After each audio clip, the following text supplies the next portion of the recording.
Hello folks. So no, this isn't the Stevie Ray Vaughn video. I'm still reading this. This is actually a video talking about something I find strange. Musicians who've died in plane crashes. Specifically, we're talking about the plane crashes. And a little bit about the musician, I suppose. Richard Durazo here with your musical who's and how-to's. Let's get started. So we're gonna start with the first and probably most thought about one, even if you didn't know directly. Do you know the lyrics to American Pie? I'm sure you know some of them. Please don't sing them at home. But one of the main verses is, "The day the music died." Well, that was written about a plane crash that happened on February 3rd in 1959, where three very big rock and roll musicians at that time all died in a plane crash.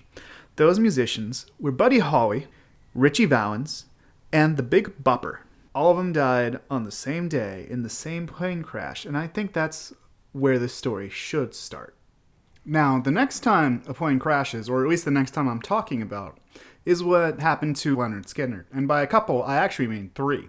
Once again, three musicians died in a plane crash. Kind of strange, but not diving too deep into that. Ronnie Van Zant, Steve Gaines, and his sister, backup singer Cassie Gaines, all died in the same plane crash in 1977 when the band was flying from Greenville to Louisiana State University. Now, honestly, I'm not a crazy big fan of Lynyrd Skynyrd. I definitely didn't want them to die in a plane crash.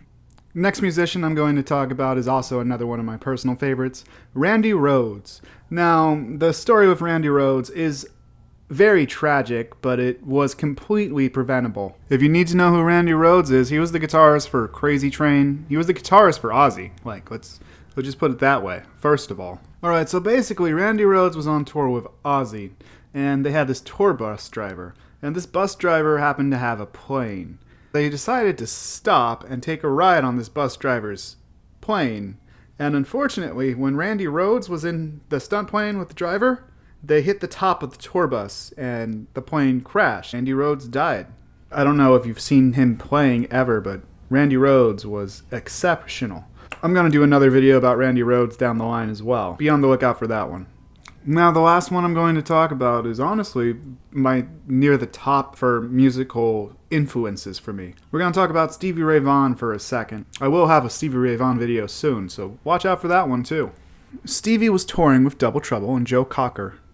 The tour manager rented a helicopter for members of the tour to get from Elkhorn, Wisconsin to Chicago. There was a little bit of fog when they were taking off, but all the other planes made it. All the other helicopters made it, except for Stevie Ray Vaughn's flight. They crashed into the mountain, and Stevie Ray Vaughan was gone. That clip I played at the beginning was Stevie Ray Vaughan's version of Mary Had a Little Lamb. I'm a huge Stevie Ray Vaughan fan. My youngest child's middle name is Von Hendricks. That's just a couple stories of musicians who died in plane crashes. I'm probably going to call this "The Day the Music Died and Other Plane-Related Musical Tragedies." That's probably the name of this video. If you enjoyed this, just hit the like button. If you'd like to see more, or if something was interesting, or you just have another video idea, leave a comment. Otherwise, I do these videos Tuesdays, Thursdays, and Sundays. I will see you again soon. Just hit like, it helps people see this. See you all soon. Bye-bye.